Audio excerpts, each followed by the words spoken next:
with Paul Daner, Mark Salafo. Kick off the weekend, all right. It's the Growler Friday show. It's Dey Light. All right, welcome into the Growler Dey Light. It's Paul Daner Jr., Mark Salafo. What's going on? What's up? This is an exciting time of season.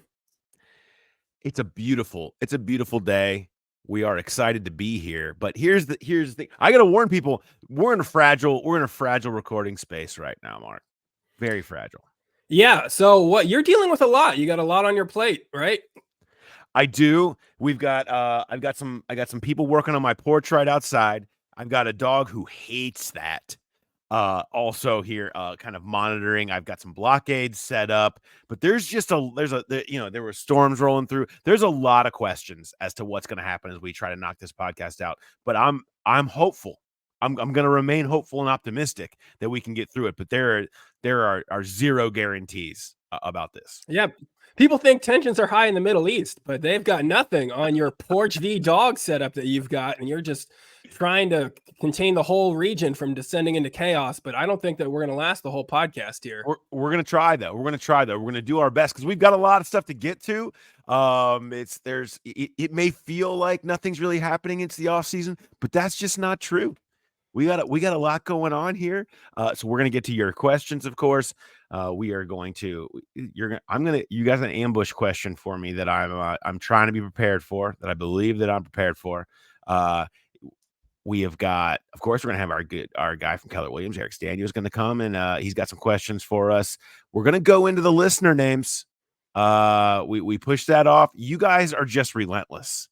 And I was kind of accused. I got a message from a friend who accused me of being a dream killer, that I basically just pushed every idea that people had thought so long about and worked so hard to come up with something, got up the courage to send it into submission, and I just threw them all off to the side and disregarded them. I have some guilt over that.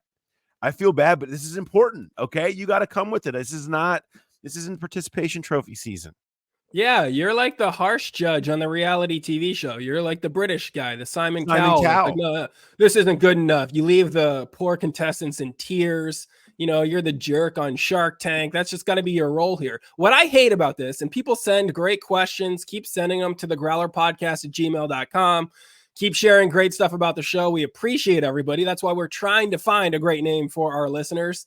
What I don't appreciate is this friend just reaching out to you privately. That's a perfect ambush. That's a perfect calls coming from inside the house.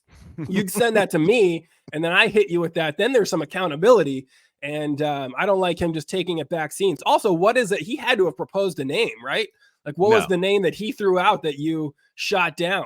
He's got a burner then. Just felt like there were just a lot of chatter out there that I had been particularly harsh and just kind of hurt a lot of people's feelings potentially. And I do feel bad about that. But hey, that's a no from me, dog. Sorry. Can't do it.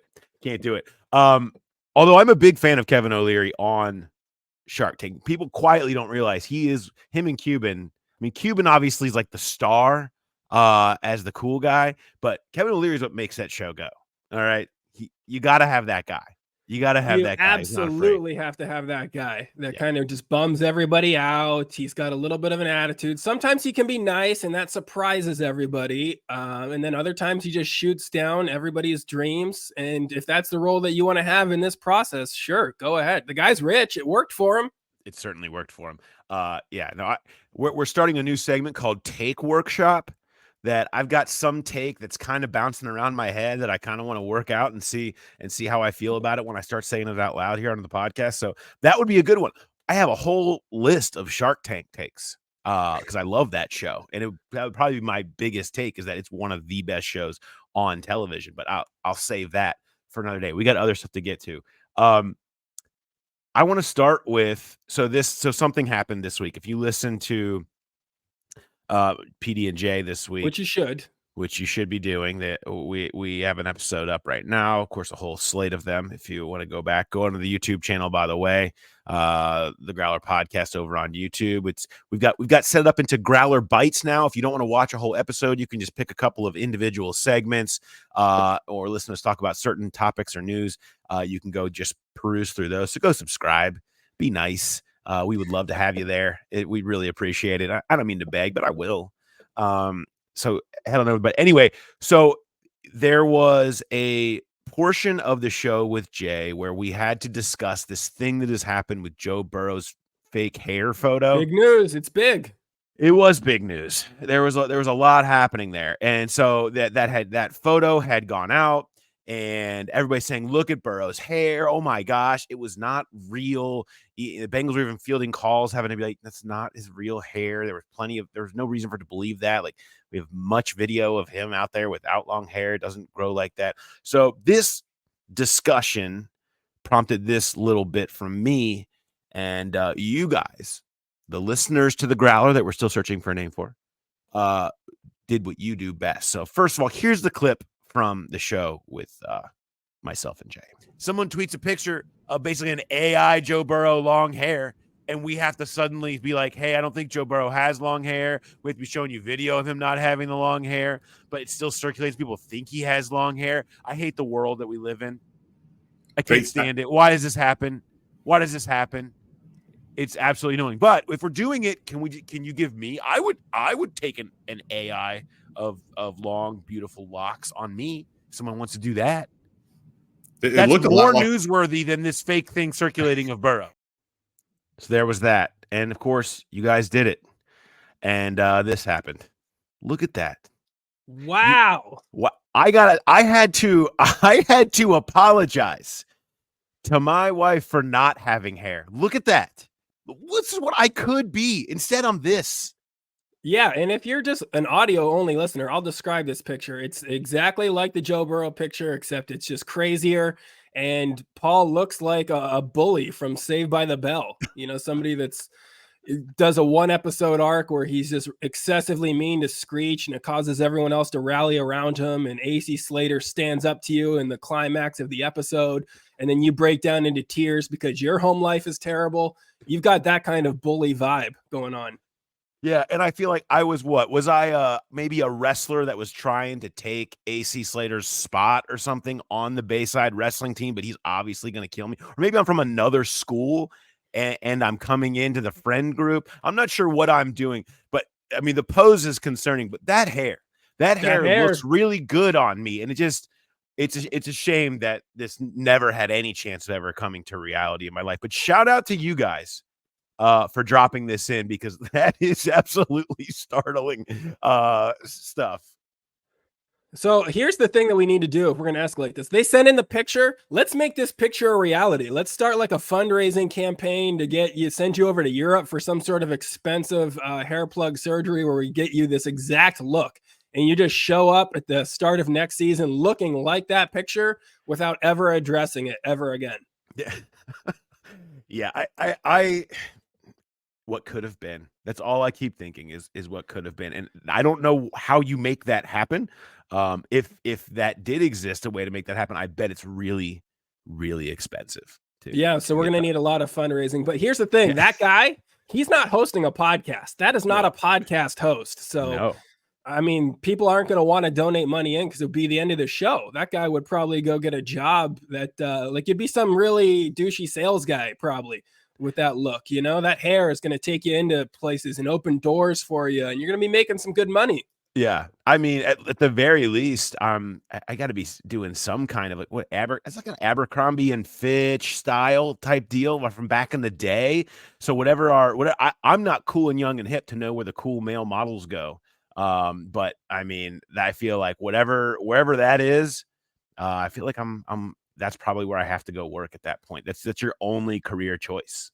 Yeah, that guy's going to be a social media influencer too, probably. Yeah. And he's not going to do anything. It's not like, here's a cool home renovation project. It's just going to be you like laughing, shooting a basketball. It doesn't even go in, just a brick, but people love it. So you're still have like millions of followers. Yeah. Well, thank you guys for doing that. That's just you guys. What I loved most about that was sent in an email that came in at 12:01 a.m. the day that posted. So shout out, working into the night to get it done. So shout out to all of you. Yeah, somebody's like, babe, I can't go to bed yet. I need to put hair on Paul. And she was probably just so confused by that. Okay. The dedication is great. Also, another thing.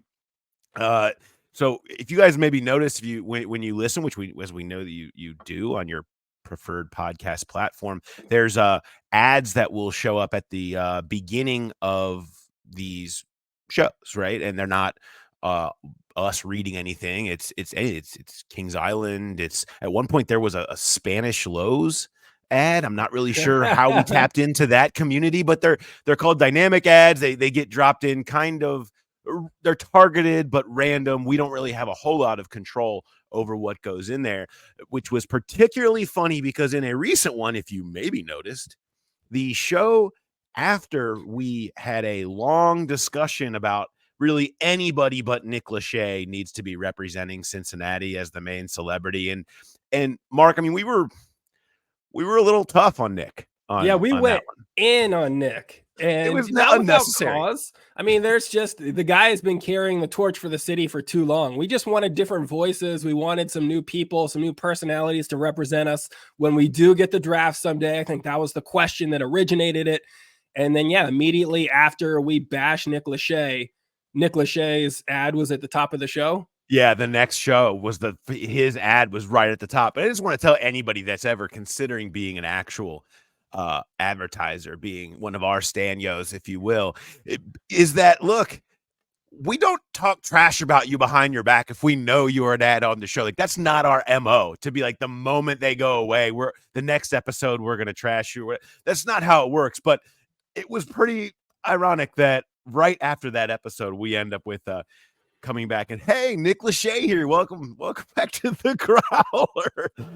And maybe we need to have Nick on to talk about it. Maybe we can all mend our fences over this. Yeah, I don't know what project Nick was promoting, but if he wants to get himself a full sponsored segment on here, then we'll talk about him. We'll get him on the show. And I once made fun of Nick. Well, I used to have a bit where I was talking about when I was traveling, everybody would find out I'm from Cincinnati as a comedian. They're like, wanted to talk about, the biggest celebrity, which at the time was Fiona the hippo.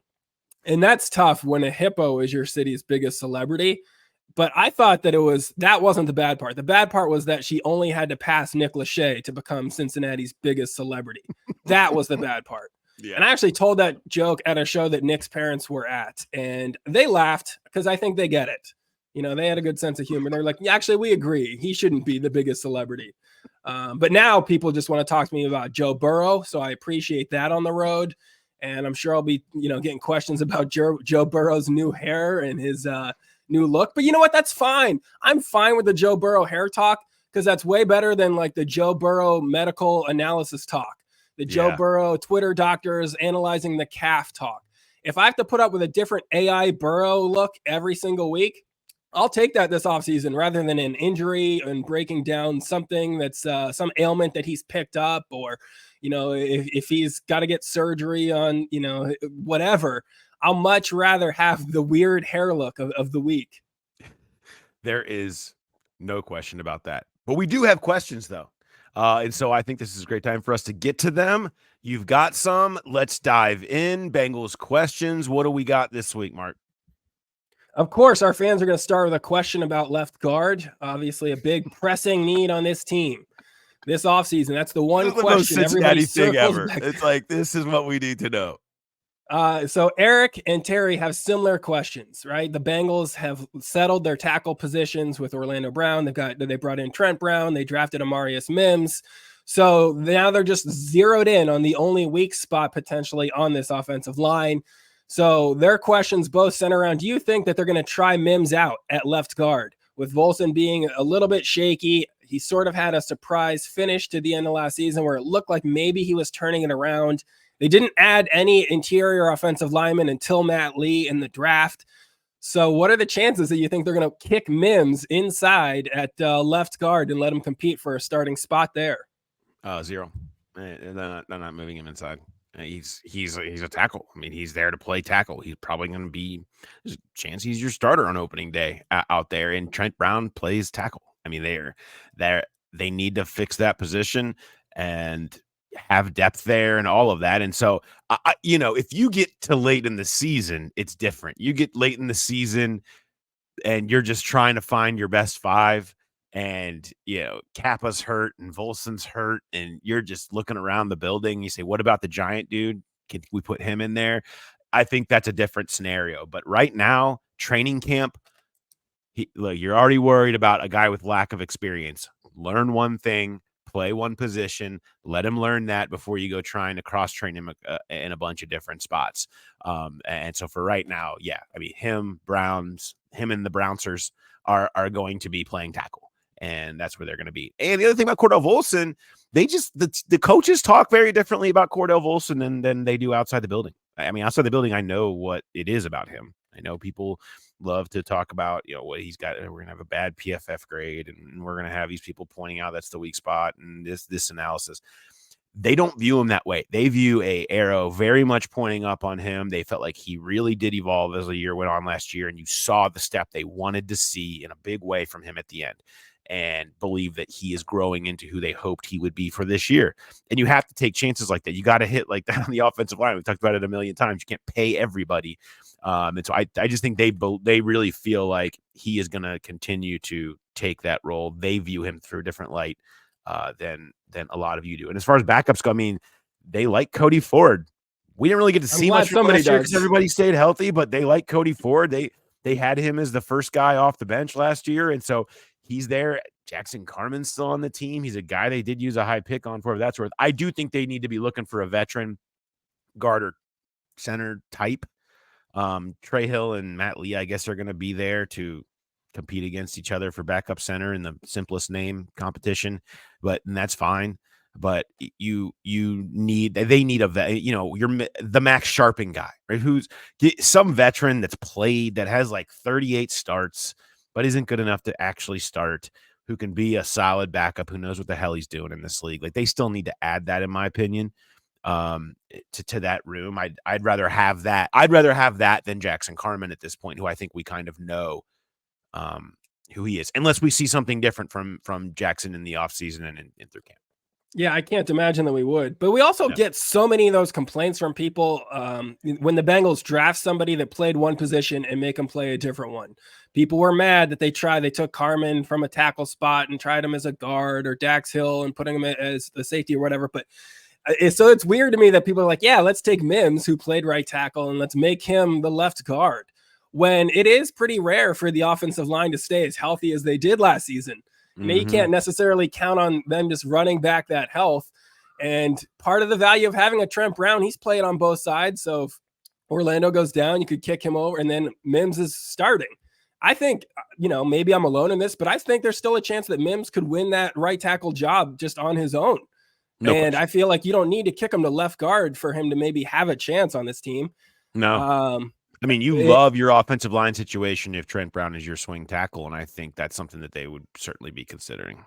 I mean, I get the question. It's a nice question to have where, your only weak spot is Volson, who, like you said, is a player that they feel pretty optimistic about. No question, it's the best offensive line Joe Burrow has had during his time here. But I love that it is the first question that we get. It's like, hey, we got to focus on this left guard situation. Let's start there. Left guard. Our next question, we've got a run passer boot, and this is about the different look of the offense with pitcher and the new skill guys, the added emphasis of starting fast because we always get in this hole every season, and just because Burrow does have a great offensive line. So which of these is most likely to occur in the first 2 games of the season? Jermaine Burton proves to be an early cover 2 buster and gets a deep ball with a 50-plus yard touchdown reception.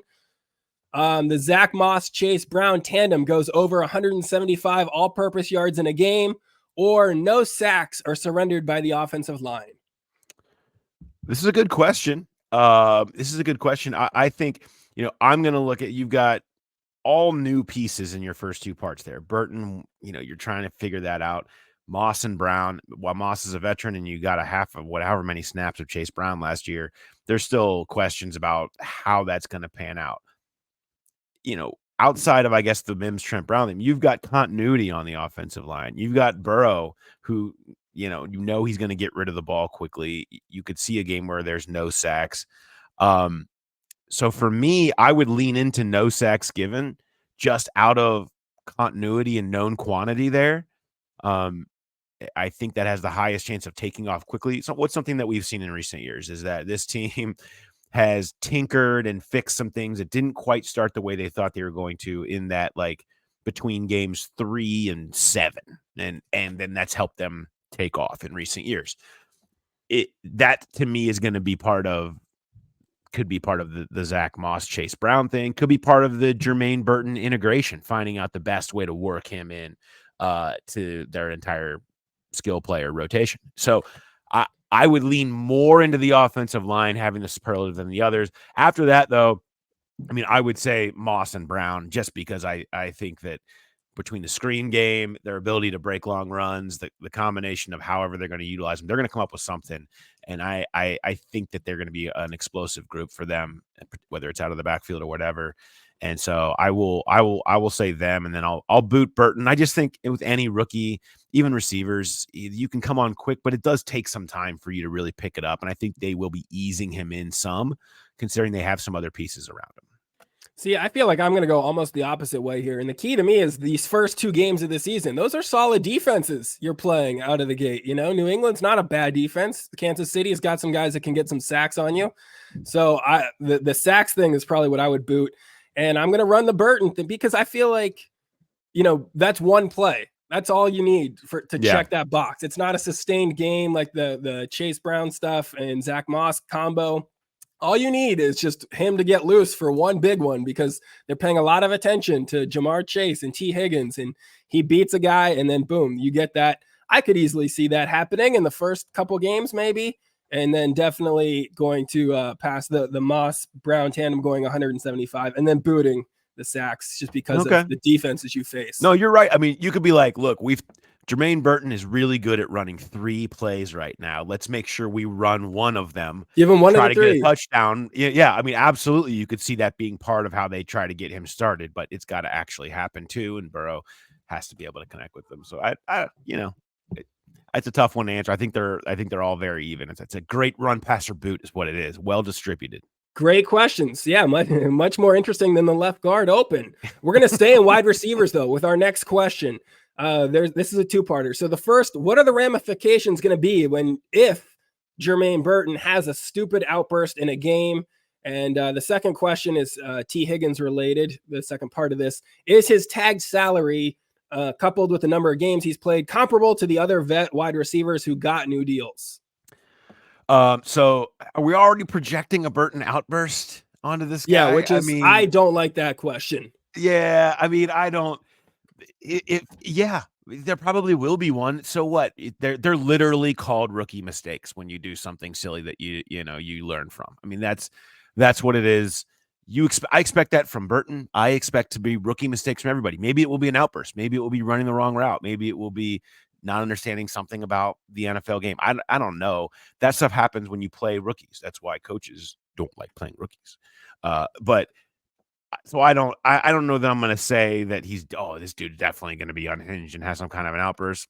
That's going to be part of his learning experience. What's going to happen? They're going to try to learn from it the same way that they tried to learn from it when Cam Taylor-Britt came on the field and made a dumb play, and Lou Anarumo told him, look, don't ever do that again, right? Like that's the type of stuff that happens when you play young players. Same with Dax Hill, when he had something he did wrong. I mean, this is part of playing as a rookie in the NFL. There's a big adjustment period to understanding how you have to play the way, whether it's your temperament or whether it's your understanding of the offense or whatever that is.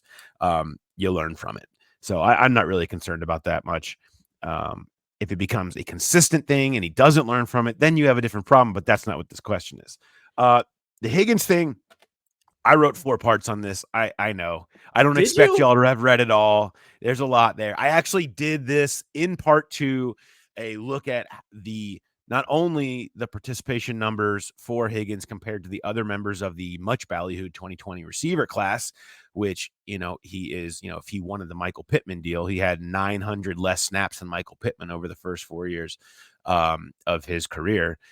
But also up against how many seasons of 825 or more snaps has T. Higgins had? Well, 0. And then if you look at how many in the last 4 years, those that got 20 million or more average annual value had, nobody was on that list, was 0.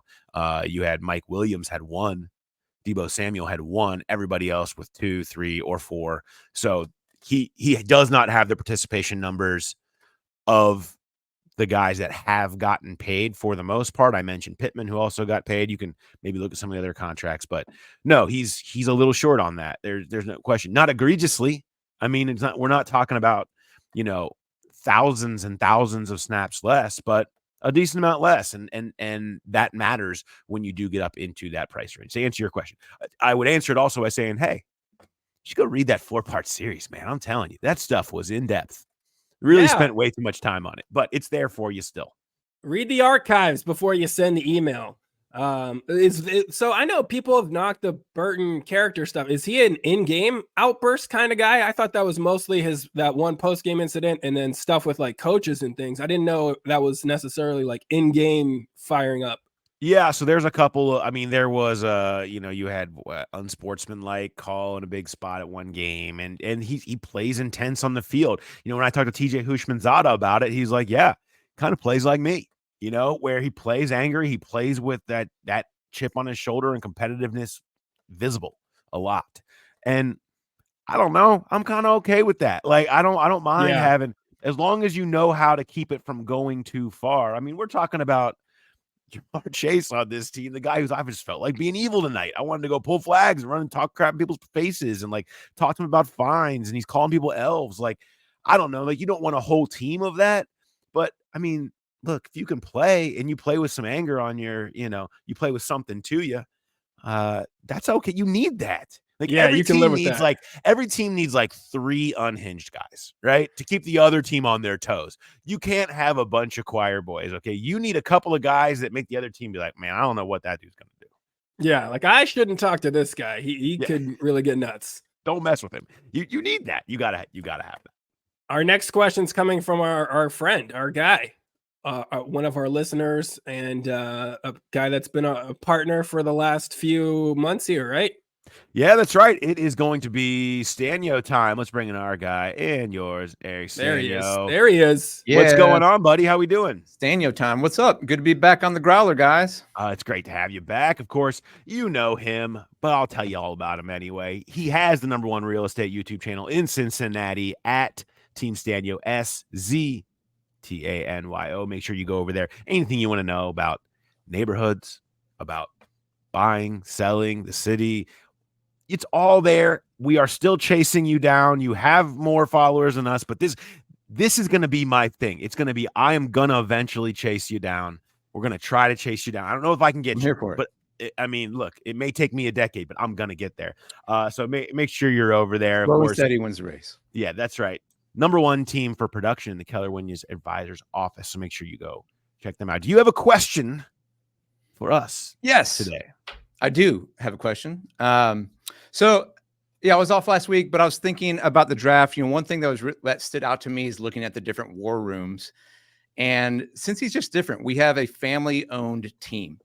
And so you got all these other war rooms with all these guys in suits. And then in our war room, there's the daughters and granddaughters. And I'm like, it's very interesting to me. I'm so intrigued about the ownership of this team. I think it fits our city really well that we are a family-owned team. I think that makes sense for Cincinnati.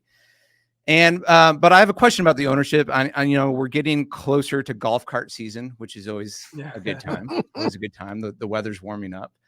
And I understand that the fan base has varying views about the Brown ownership. I get that, right? I understand the past there, but we also have a lot of newer fans who don't have that full history around the Brown family or the hard negotiations with the city and all that.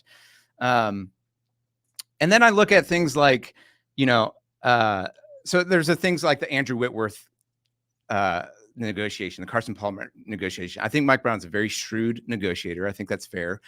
But one thing that also stood out to me recently on the other side was Brian Callahan's press conference in Tennessee. And when they asked him about the Brown family and the Bengals, he got really emotional. And I think the exact quote was, Mike Brown is probably one of the greatest men I've ever met.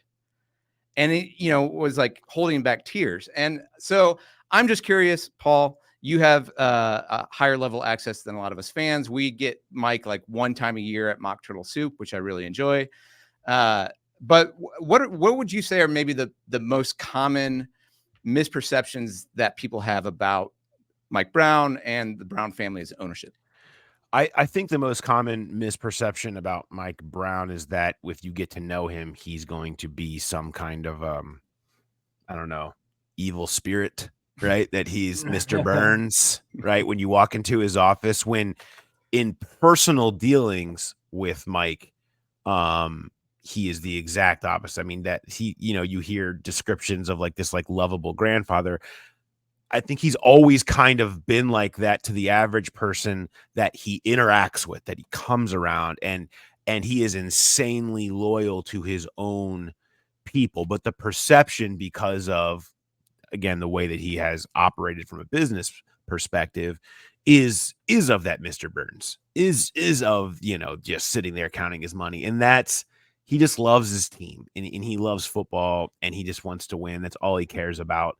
And it's all he really thinks about anymore. Now, I didn't know him back in the truly, everyone's still grading over the 90s and over the lease and all of that stuff. I started covering the team in any capacity in 2009.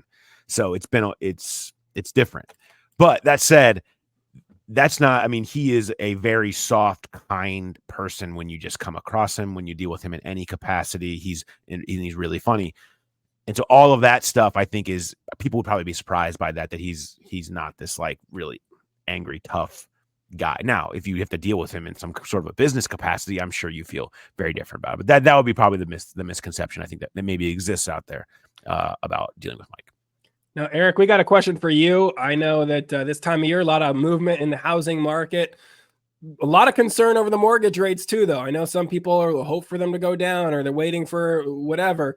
How much emphasis, if you're thinking about buying or selling your house, do you put into the whole watching the mortgage rate game?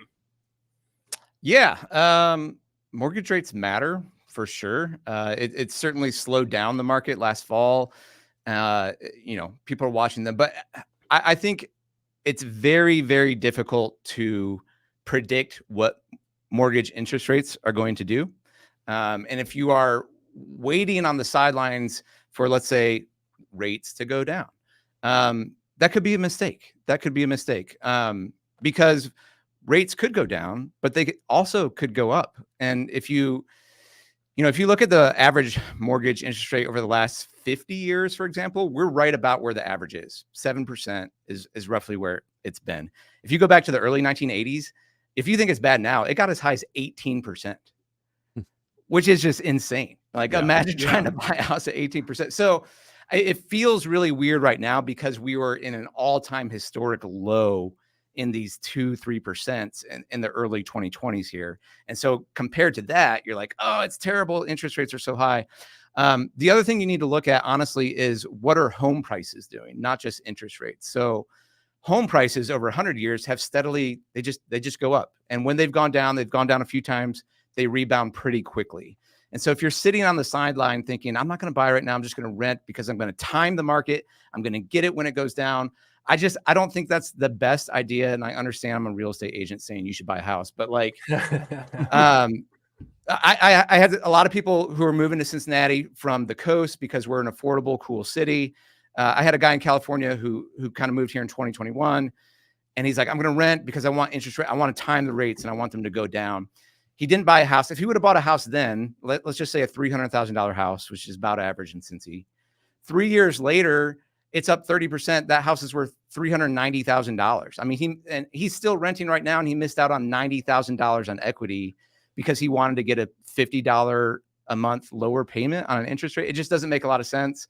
So I think if you need to buy or you need to sell, that's primarily a personal situation. Like, you should do that and not focus too much on exactly where the interest rates are at any given moment. That is great advice, and something that you could get if you joined the Stanyo Clanyo. So make sure you do that. Of course, you can also get all that information real quick. Stanyo Clanyo, we got a Reds game. So we do these big events. I forgot to mention this. Sorry. But June 21st, if you join the Stanio Clanyo, you can get an invite from us. We're bringing like hundreds and hundreds of people to a Reds game. So that's just part of the benefits of being in the Stanio Clanyo. Are we considered in the Stanio Clanyo? Yeah, Can we come to this game? Let's go. Yeah, I would love for you guys to come. Friday night, bring your kids, fireworks invade show. Eric's event. Got it. Right. Take it over. Can't wait. Of course, if you are looking to buy or sell a home, you can email directly to info@Team Stanio, or just go to www.teamstanio.com and connect. Eric, great to talk to you. Appreciate it. We will talk to you next time. Have a good one. Thanks, guys. See ya. Yep. I like that he used the end of his thing just to trash some potential client. He's like, this idiot lost out on $90,000. Isn't he dumb? Yeah, that guy's listening to the show. He's like, my realtor is trashing me on a podcast. I love it. I love it, Stanio. Absolutely. Love it. That's great. Next, back to the questions. Let's go, Bella. Let's go. What else do you got for me? What else do you got for me? So I like that because Dey Light, it's not as always super serious, super downer or anything like that. This is a little bit more upbeat. I like this. It's a question about Guardian caps. And he's curious, has there been any discussion amongst players or coaches now that they allow them during the regular season? Do you think anybody's going to wear them? And finally, he wants to see some Growler logoed Guardian caps out there. Do you think that could be something that we do? Ooh, I like that. Yes. Everybody does hats and shirts for their merchandise, right? Yeah. I think Growler Guardian caps, you're just walking the street. What's going to draw more attention when you're walking down the street in your neighborhood? You're walking and you've got some t-shirt with some podcast logo on it, or you're walking and you have a giant UFO landed on my head Guardian cap with our logo on it. That's going to get attention. That's the type of stuff that we need to be selling. And that's the kind of outside the box thinking that we love seeing from you, our Growler people that we're still trying to figure out a name for. Yeah, that's what we want, though, is when people are like walking through the stores and they see somebody, they're like, oh, no, that person had a traumatic brain injury. Look, they're barely making their way through. Oh, wait, there's an advertisement on the side of his protective helmet here. Maybe I should look into this podcast. That is what we need from the people. That's the way in. I love it. I love it. Great question. Speaking of our people, we gave them some homework this past week. We're trying to find our listener names. And we got a lot of good suggestions here. Are you ready to go through some more listener names? I love it. I said it at the top. I feel bad. I'm going to try to be a little more open and a little more maybe polite, softer this time, a softer version of myself. Or should I still be going Kevin O'Leary here? Yeah, still stay with your Shark Tank mode here. You don't have to just cave to all of these suggestions, but if there's something that hits you, tap into that Cuban side, invest a few billion in it, and just really go all out for whatever name you like. And we will take your suggestions. We're still going to talk about the Bengals fan initiation possibilities, so keep sending those to the growlerpodcast@gmail.com. Got a ton of those. We'll get to those next week, and that's a fun one too. So here we go. You talked about schedule stuff last week and how the Sting concerts overlap in a few places. So we did have one listener that thinks that there should be a special name, highly exclusive club of the people that are going to the Bengals game and the Sting concert in the same weekend. He's proposing these people get called Stingles. How do you like about Stingles? I absolutely support this. And this is not me going to my soft side. Anybody that cares that much to have hit up the Sting Bengals deserves a name. They've earned it. Okay. And whatever, let's be honest, that person decides that they want to be called, I will call them, because that is a great combo. Yeah, I can't imagine that there are too many of those people that are planning their Bengals road trip around the Sting concert, but you never know. Maybe there are some Stingles out there. Our next name suggestion, and we've got this a few times. This is the Prowlers, because it ties into the touchdown song like Run, Pass, or Boot. It rhymes with Growler. Let's hear it from the Prowlers. Let's see what the Prowlers have to say this week. So how do you feel about Prowlers? I'm not against that. I actually think that's amongst the best that we have gotten, because you're right. If you're trying to stay connected to the song, that is the rhyme, right? They're prowling. Yep. Mm-hmm. So that's not hard to explain. That's not hard to figure out. It rhymes. I would put it at the top of the current list. How about that? You really have softened up this week. Oh, don't worry. Go through the rest of them. You've really softened up. All right. So the next one. I think you softened by putting the best ones at the top thus far. Okay. How do you feel about this next one? Jungalows. It's or you could also go with the Insane Growl Posse because they're really going off of that. How do you feel about Jungalows? I think that's probably not an original word that we want to associate ourselves with as a program. Yeah. You know, Jungalows. Insane Growl Posse, though. I mean, the IGPs, I like the work. I like the work being done here. Is this from Brandon? I like Brandon. The work being done. But I don't know that I'm ready to go associating ourselves with Juggalos or the Insane Clown Posse just yet. That is kind of the vibe that we give off here at the Growler. Here's the next one, next suggestion. This is from Kevin Daner. This call's coming from inside the house, right? This is Jugheads. That's his suggestion. It's easy, like parrot heads. Bengals fans love to drink beer. The Growler bet started it all, but you can't call us Growler heads. But Jugheads just rolls off the tongue. How do you feel about Jugheads? I'm okay. I'm okay with Jugheads. I think it's too much work. Too much mental work for people to try to put together. Oh, you're still talking about another beer receptacle. I agree that it rolls off the tongue, but I do think it's too much work. That's probably where but look, I appreciate all these calls that come from inside the house. So we'll talk it over at the next. You are way too nice on Jugheads. Come on. That's not a great one. Hey, listen, I appreciate your family for listening to the show and trying. I would love them to send me some great insider questions to attack you with, but Jugheads has got to go. I do like a Parrot Heads connection, but yeah, Jugheads just sounds it's not going to work for us. He even included a deep cut reference because he thinks that maybe saying Jugheads is saying your audience isn't smart. However, Jughead from the Archie comics is described as a smart, sharp-tongued, laid-back, eccentric high school student. Yeah. We don't want to explain all this. Our audience is notably big Archie comic people. Well, first we have to explain to everybody what a comic is, and then what the Archie comics were, and then that Jughead was a person from the comics. Yeah, it's just not going to play. This next one from John. How do you feel about the Growl Pals? Yeah, I feel like we did. Did we do Growl Pals? Oh, okay. Time? Well, then strike Growl Pals. I don't like Growl Pals as much as Jugheads even. Another one we got was the Jungle Verse. Like, hey, let's throw it out to the Jungle Verse for a question here. That's not bad. I mean, it's not at the top of my list, but it's not the JV. The JV. I wouldn't call him the JV, but the Jungle Verse. It kind of. You got to be careful. You end up doing a little bit of a Jim Rome territory. You don't want to get too close to the jungle thing. So I would tend to stay away from that. How do you feel about Growl Lights? Yeah, I don't like that. Yeah. All right. Now we're back to the old Paul. Dashing dreams, just crushing it. Yeah. Our next one comes from the biggest Growler podcast fan in Rhode Island. Not sure how he gave himself that, but he said he did accost you in the Tampa airport last March.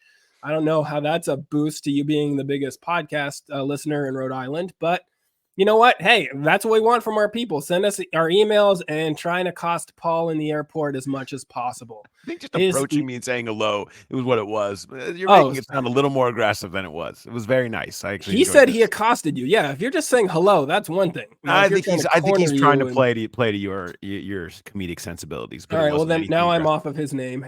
His suggestion was the Brutes. And, part of that is you would need to be aware of the quote, exterminate all the brutes from the novel Heart of Darkness. Wow. Yeah, tough to be aware of that. Again, our fans, notably big Heart of Darkness people, so it would be playing to them. But, I mean, the brute is in the song.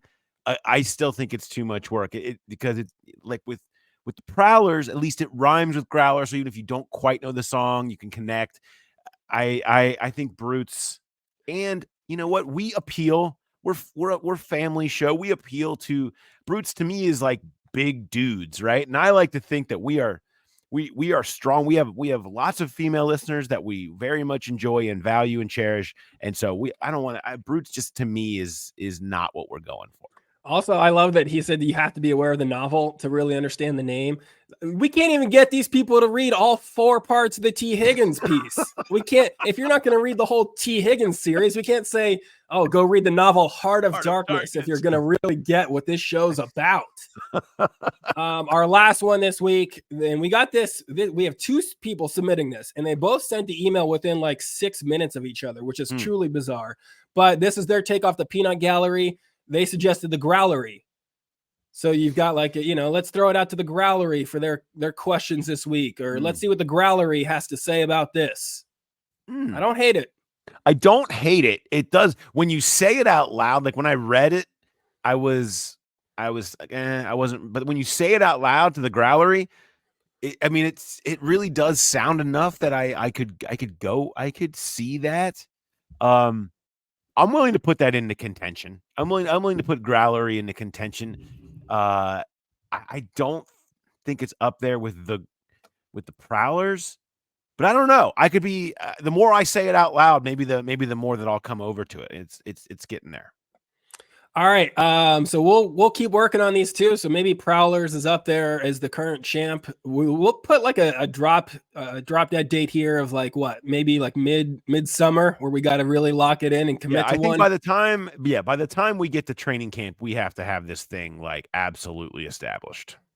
So keep sending in those suggestions, or we'll end up as the Prowlers, which I'm totally fine with. It beats out the Jugheads, so I'm good with it. We did have an ambush question this week. Are you ready for this? This was sent from Jackson. He is a flag runner with the team, and he's had a chance to be part of the game day for the last 3 years. So he wants to know, if given the opportunity, how fast could you run the 40 holding one of the flags? Oh, I am not fast. I am not fast. I have knee and back issues, and I'm old. Like this would not be the gig for me if you're looking for speed. If you're looking for a love of flags, then I am Caleb Williams. Okay. I am the number 1 pick. No one loves flags more than me. I have a 30 slot, flag apparatus. I don't know what I have it's like a piece of furniture basically in my basement where I keep all of my flags.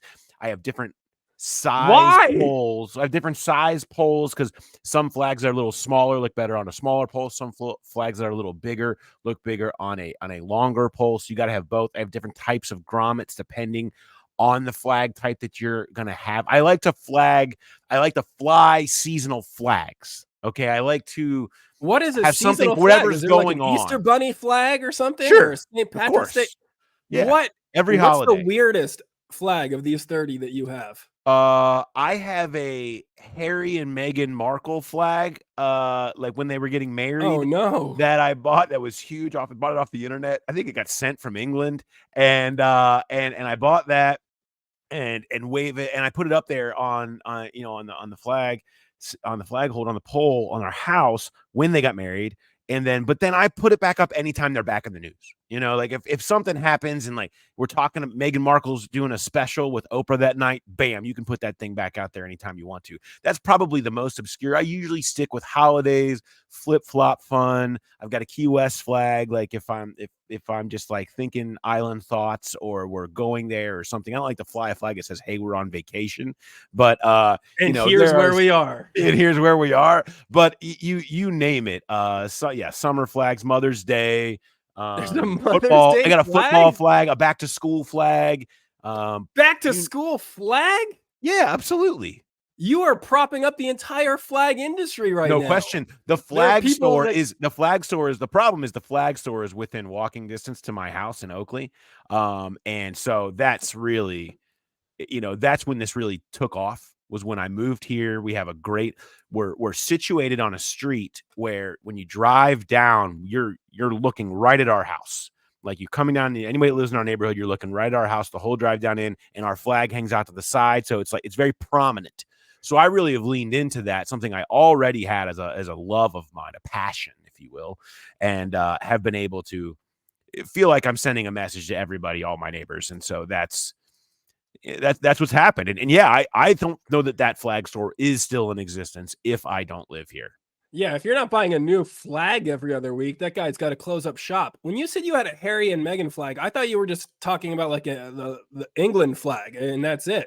Is this like a specific? Them. It's them inside of like a heart with like the British flag behind. Yeah, your neighbors got to love that when you're just randomly. Actually, my neighbor. We got to watch. That's actually how I became good friends with one of my neighbors. Is they just thought it was we hadn't met, and they thought it was one of the coolest things they'd seen. They thought, oh, this guy is just being ironic flag guy. They didn't know that it was a serious passion of yours that you're really getting into. Well, you know what? We should have you run the 40 then with one of these big flags, a big Bengals flag. Get you down there. If you had to put your time, what's your guess that you could do the 40 with the flag? Oh, wow. I don't know. Let's see. What are these athletes are so out Jackson, here running 4.4s. This big guys are running. Rich Eisen. For context. Rich Eisen's running 6. Okay, I got a flag and bad knees and a bad back. So I asked Jackson what he runs it at. So before you put your guess, I'll at least give you what the pros are doing it at. I don't know if you can call it what are the pros doing it at? He's doing it at 6 seconds. That's what their crew's doing it at 6. I'm not at 6. I'm just trying to make sure I don't fall. So I'm probably making it in the 8 range is probably where I'm living.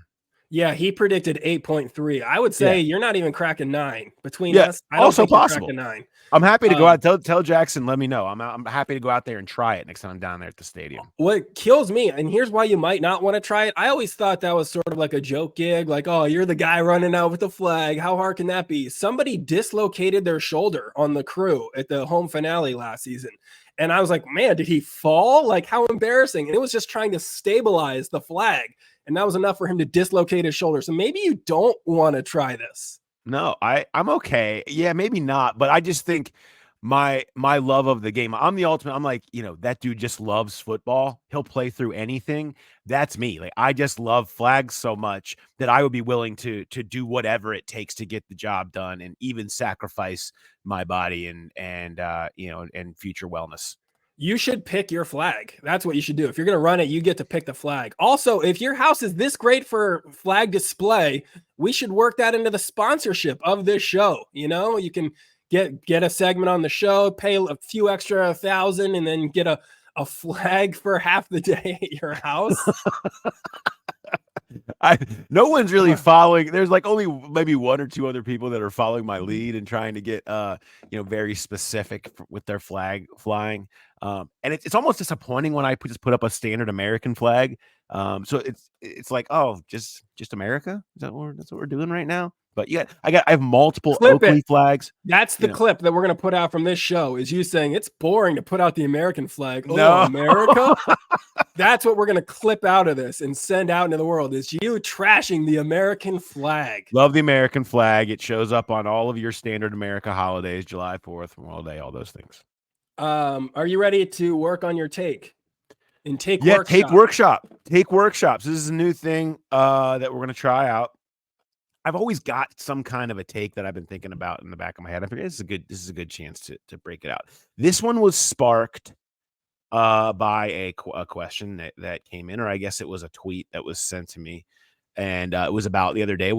Jay and I did the best Bengals sounds segment. We were talking about what are the best sounds that you hear at a game. I discussed the spontaneous hooday that breaks out and the Jamar Chase mic'd up laugh. And there were a number of things. You go listen to that episode if you want to hear all of them. But one said, it's great to ponder the best sounds. I'm not quite sure what they are in my mind, but I know which one is very last. The generic third down that spews from the PA. So grating. My take? No. I love that. That might be my favorite part of the game experience from a Bengals perspective. I think they do well. Now, every team we go to a lot of these teams, they all have something different, right? But I just think it is 100% ringing the bell. It's Pavlov's dogs, right? Like, you just got to do something that's consistent. I think there's a great level of intensity with that you need. Now, the best one I ever saw was the Halloween theme that UC used to do forever, and they would do it. But I do think you should have something different maybe for 4th down. Rather than just now I'm going to say 4th down. But I think it's an institution now. I think people do respond to it. You try something new, you never know if it's going to catch on, and then you're stuck with it. I like it. I think it's a person saying a thing that people know how to, and they know what they're listening to. It gets them excited. I think it's great. It should not change. It's done perfectly. Keep third down. Maybe add something different for fourth down will be my only take on that. That's my little take. That's my little take for the week. Is that maybe, I don't know, maybe that's something that's universally disliked amongst fans. I haven't heard people necessarily go off on that before, but I personally think it's great. See, I think that we need to get you more controversial here and take workshop, because I also love the third down thing. I think that guy was the only one that stepped out on this. And maybe other people will correct us in the comments, the emails, and say that they hate it, but I dig it as well. I'm on board with it. So next week, we're going to get you a little more controversial. All right. I have some other controversial takes, but we're starting easy. We're easing ourselves in. So we've done this has been a good show so far. We've had fun. I wanted to plug a couple of stand-up dates before we keep go. Where are you at next? Des Moines, Iowa, Funny Bone this weekend. That'll be exciting. And then the big one in June, I'm going to be in Charleston, South Carolina, June 14th and 15th at the new club there. One of my favorite cities to tour in every year. So if you live in the area, or it's a great travel city, go travel to Charleston. I'll be there in June. Also, I'm going to Asheville, North Carolina in June as well. Another great Carolinian city. So come out to those shows. I've been trying to work on this joke about coaching youth sports, right? And how I'm just trying to keep it positive for the kids. Because I had a coach when I was in high school that called me the team's Rudy. That is not something you want to hear from your coach, because Rudy is terrible. He's just, it's an awful, he wanted to play football, never got good at football at any point, and just annoyed everybody until they let him pretend to play on the team. And then I say that Rudy's just a Make-A-Wish kid that was never sick.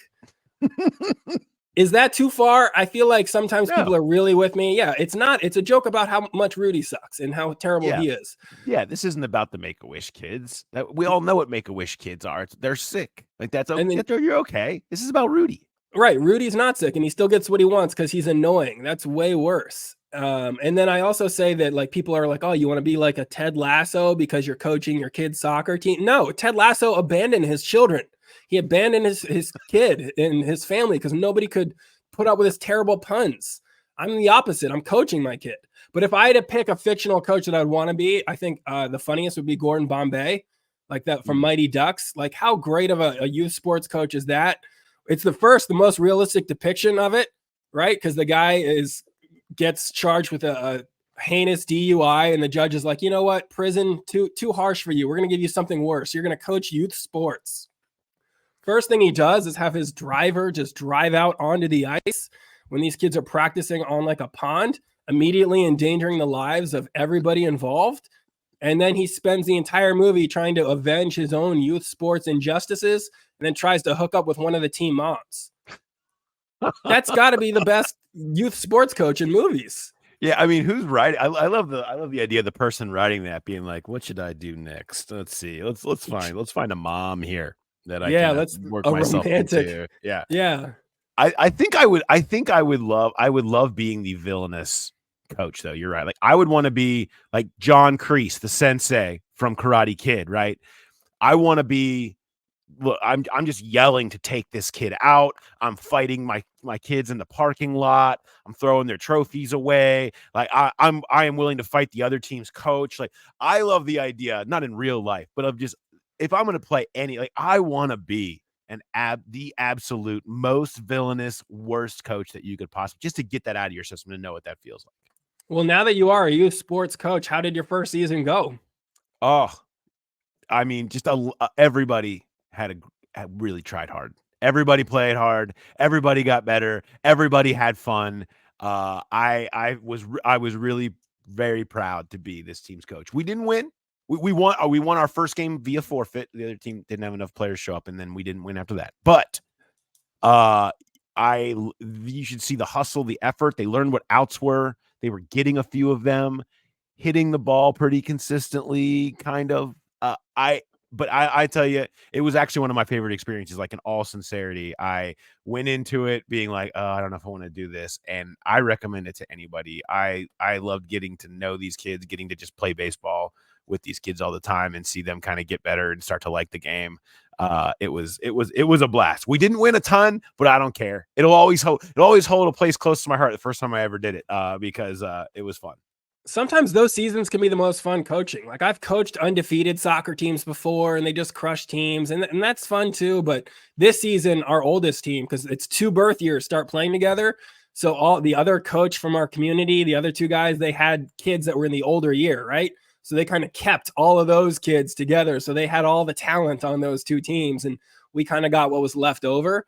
And so we also sort of struggled in wins and losses. I think we lost 5 and tied 1, but then we got better. We finished our last game with a big 5-1 win over Milford. Take that, Milford. But it was fun because those kids got so excited and they kept good attitudes the entire season. That's a much more challenging job as a coach if the wins aren't there, to like keep the kids engaged, make sure they're still having fun, and to see that growth. You can see it a lot more in the teams that struggle in the beginning. What I love, we would go through like the line at the end and we would have just gotten ravaged like 23-3 or something like that. And you'll have a kid will come up and be like, did we win? Who won? And it's like, I love it. I love the attitude. Felt like a win to me, right? Like that's what you love to hear. Did they play hard? Did they have fun? And then absolutely. There's got to be some sort of get snack a game and drink ball afterwards. And just go home with a smile on your face. You know, that's the best. That's the best part. That and there was one awesome kid who played catcher and just it was a long day. They'd had field day during the day. It was in there and then just decided I'm not going to move.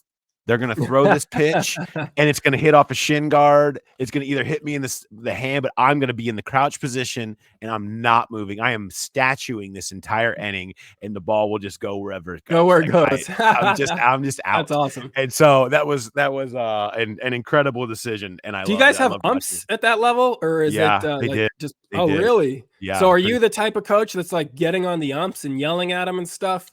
No. Did you see any of those coaches? No, I did not, thankfully. See, I've coached against people that are like that are screaming at the refs. I'm like, these are just older kids. Like, what are you doing? This is rec soccer, and people are screaming at the refs, even when they're winning. We weren't in a ton of competitive games, and we're at a lower level. I would be curious to see. I do think once you get up above 8U, I'm sure that's where maybe you start to see rec ball dad, mom, whatever, come out and start getting a little too intense. Yeah, if you spend the entire game screaming at the refs at the youth sports level, you're Dan Hurley or something. Like you're just an irredeemable loser. Like that's all you are at that point. if that's what you're gonna put out there for the kids, just you screaming at a 12-year-old because he's reffing the 10-year-olds wrong. Get out of here. Love it. All right, that'll wrap us up. You are headed out for a wild week on the road and you're moving. You got all kinds of stuff going on over there. So I hope you survive this week. So I know. I'll be in a different podcast background. Oh, can't wait to see it.